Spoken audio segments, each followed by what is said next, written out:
When grounding a rigid conduit riser on a utility pole, several methods can be employed to ensure proper bonding and electrical safety. Firstly, the ground rod and bolt on-lug method involves driving a ground rod near the base of the telephone pole, maintaining a distance of at least 18 inches from the conduit riser. Install a bolt on-lug on the ground rod and connect a flexible bonding jumper, for example, a number 10 American wire gauge stranded copper wire, from the bolt on-lug to the rigid conduit riser. Secure the bonding jumper to the conduit using a grounding clamp or an appropriate connector. Secondly, the mechanical grounding connector method requires using a mechanical grounding connector specifically designed for bonding rigid conduit. Slide the connector onto the conduit riser to point where it is firmly secured to the pole. Connect the grounding wire, for example, a number 8 American wire gauge bare copper wire, to the connector and tighten the screws.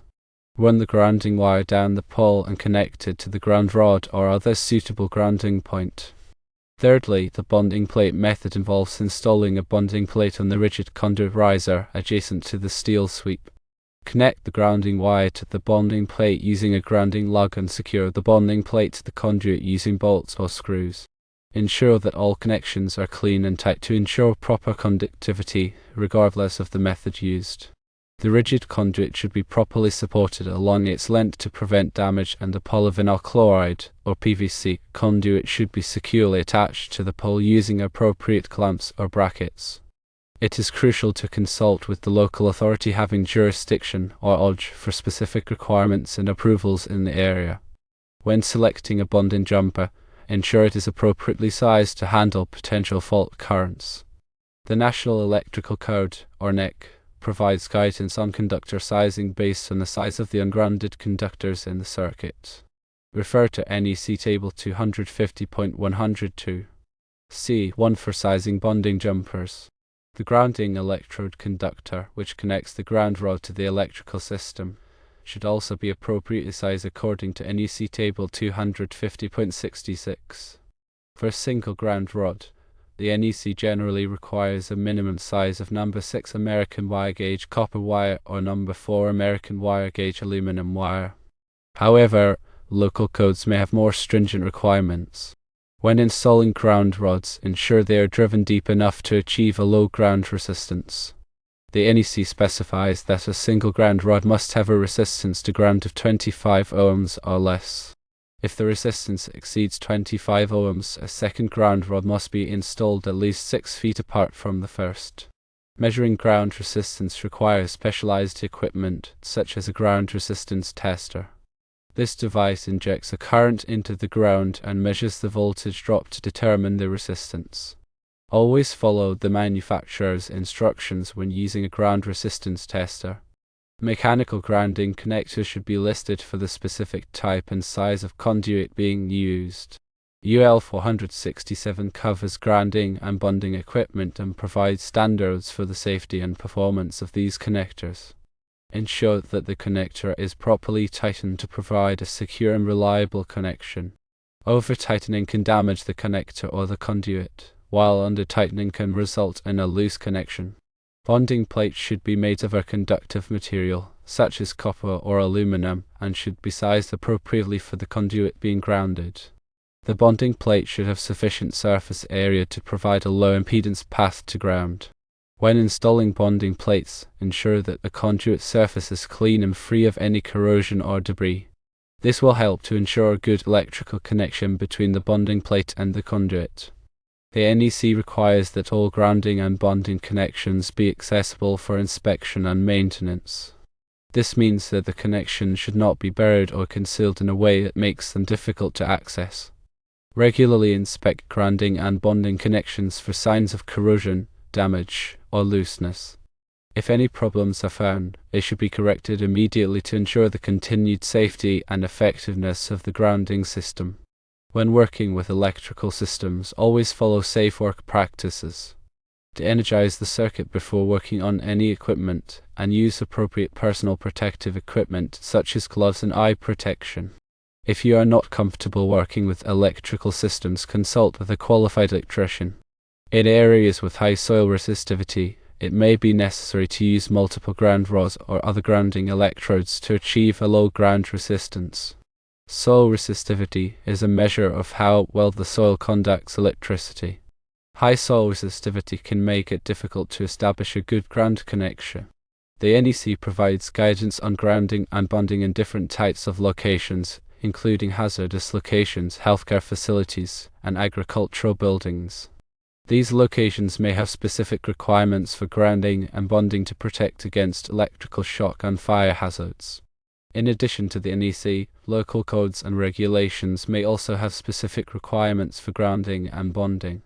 It is important to consult with the local authority having jurisdiction to ensure that your grounding and bonding system complies with all applicable requirements. The purpose of grounding and bonding is to provide a low impedance path for fault currents to return to the source. This helps to protect against electrical shock and fire hazards by allowing overcurrent protective devices, such as circuit breakers and fuses, to quickly trip and de-energize the circuit. A properly designed and installed grounding and bonding system is essential for electrical safety. By following the recommendations in this video and consulting with qualified professionals, you can ensure that your electrical system is properly grounded and bonded, protecting people and property from electrical hazards. In situations where a metallic water pipe is used as a grounding electrode, it is important to bond the water pipe to the electrical system. This helps to ensure that the water pipe is at the same electrical potential as the other grounded parts of the system. The NEC provides guidance on bonding metallic water pipes in section 250.52. 8.1. Where a supplemental electrode is required, it must be bonded to the grounding electrode conductor. The size of the bonding jumper should be determined based on the size of the grounding electrode conductor, in accordance with NEC Table 250.66. When using a concrete encased electrode, such as a UFA ground, the electrode should be located within and near the bottom of a concrete foundation or footing that is in direct contact with the earth. The electrode should consist of at least 20 feet of bare copper conductor, not smaller than number 4 American wire gauge. The NEC specifies the requirements for concrete encased electrodes in section 250.52. A.3. Grounding systems should be designed to minimize ground loops. A ground loop occurs when there are multiple paths to ground, creating a circulating current that can cause noise and interference in electronic equipment. To minimize ground loops, use a single-point grounding system where all grounding conductors are connected to a common grounding point. The grounding electrode system should be protected from physical damage. Ground rods should be driven deep enough to prevent them from being easily bent or broken, and grounding conductors should be routed in a way that protects them from being cut or damaged. In corrosive environments, use corrosion-resistant grounding electrodes and conductors. Copper-clad steel ground rods are a good option for corrosive soils. Regularly inspect grounding connections for signs of corrosion and replace any corroded components as needed. When installing grounding electrodes in rocky soil, it may be necessary to use special techniques to drive the ground rods. One option is to use a ground rod driver, which is a tool that uses impact force to drive the ground rod into the ground. Another option is to pre-drill a hole for the ground rod. When using a driven ground rod, ensure that the top of the rod is flush with or below the surface of the ground. This will help to prevent people from tripping over the rod. The NEC requires that all electrical equipment be properly labeled with its voltage, current, and other important information. This information is essential for safe installation, operation, and maintenance of the equipment. Grounding and bonding are critical for protecting sensitive electronic equipment from damage due to voltage surges and transients. A properly designed grounding and bonding system can help to divert surge currents away from the equipment, preventing damage. Surge protective devices, or SPDs, can also be used to protect electronic equipment from surges. SPD should be installed at the service entrance and at individual equipment locations. When selecting an SPD, choose one that is rated for the voltage and current of the circuit being protected. In areas with frequent lightning strikes, it is especially important to have a properly designed grounding and bonding system. Lightning can cause severe damage to electrical equipment and can also pose a serious safety hazard. A lightning protection system should include lightning rods, grounding conductors, and surge protective devices. The lightning protection system should be designed and installed by a qualified professional. When working on electrical systems, always be aware of the potential for arc flash. Arc flash is a dangerous electrical explosion that can occur when there is a fault in the electrical system. Arc flash can cause severe burns, blindness, and even death. To protect against arc flash, wear appropriate personal protective equipment such as arc-rated clothing, gloves, and face shield. The NEC requires that an arc flash hazard assessment be performed for all electrical equipment that is likely to be energized during operation or maintenance. The arc flash hazard assessment should determine the incident energy of the equipment and the required personal protective equipment. Grounding and bonding are essential for maintaining the integrity of the electrical system. A properly designed and installed grounding and bonding system can help to prevent electrical shock, fire, and equipment damage. By following the recommendations in this video and consulting with qualified professionals, you can ensure that your electrical system is safe and reliable. Regularly inspect grounding and bonding connections for tightness and corrosion. Loose or corroded connections can increase resistance and reduce the effectiveness of the grounding system. Use a torque wrench to tighten grounding connections to the manufacturer's specifications. Apply an antioxidant compound to grounding connections to prevent corrosion. When making grounding connections to aluminum conduit or enclosures, use connectors that are specifically designed for use with aluminum. Aluminum can corrode when it comes into contact with dissimilar metals, such as copper or steel. The NEC requires that all grounding and bonding conductors be identified by a continuous green color or a green color with one or more yellow stripes.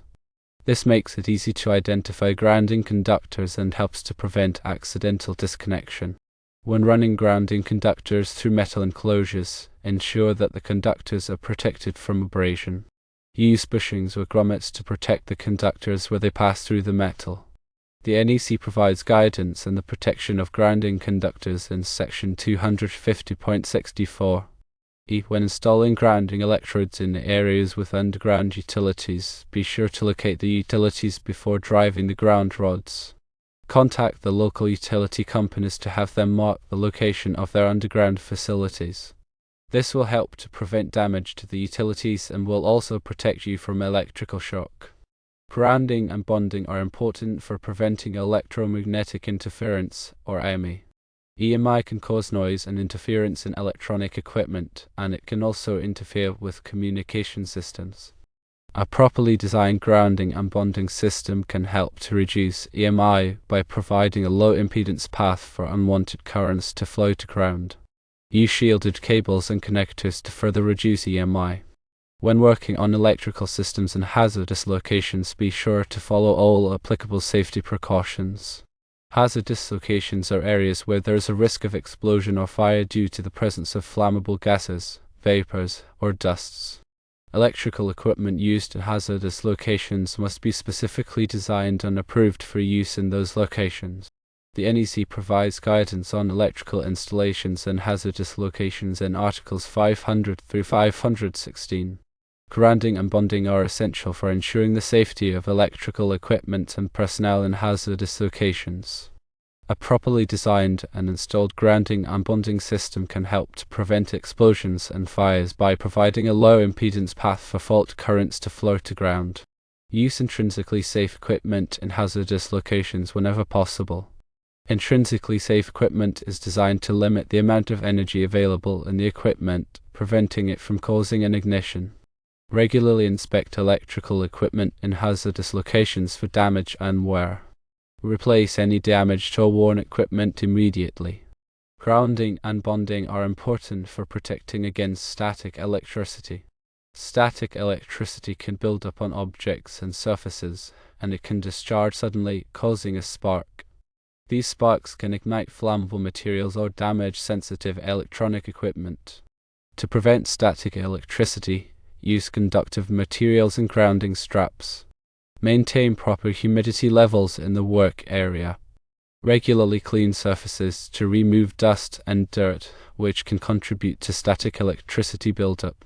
Grounding and bonding are essential for ensuring the safety and reliability of electrical systems.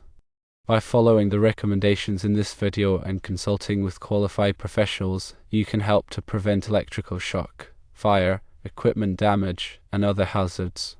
Remember to always prioritize safety when working with electrical systems, and never hesitate to ask for help if you are unsure about something. Continuous learning and adherence to safety standards are key to maintaining a safe and efficient electrical environment.